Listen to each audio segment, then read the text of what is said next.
केतन अगरवालच्या केसमध्ये सुरुवातीला असं दाखवण्यात आलं होतं की ती अपघाती मृत्यू आहे. काही अशा गोष्टी समोर आल्या आहेत, हत्येचाच एक प्रकार आहे. तिला धड रडण्याचं पण नाटक करता येत नव्हतं. म्हणजे इतकं प्रेमासाठी ते एकाचा जीव घेतलाय, पण आता मग तरी दोघंच एकमेकांच्या समोर उभे राहिलेले आहेत. केलेला गुन्हा कधी लपत नाही.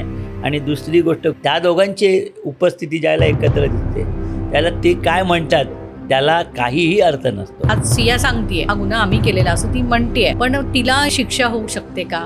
गुन्हेगारांना शिक्षा, खून जर सिद्ध झाला तर फाशी पण होऊ शकते आणि जन्मठेप. कायद्यात पुरुष आणि स्त्री त्यांच्यात डावं उजवं आहे. कोणाचा तरी जीव गेला आपल्यामुळे, याचं काही त्यांना हे नाही आहे.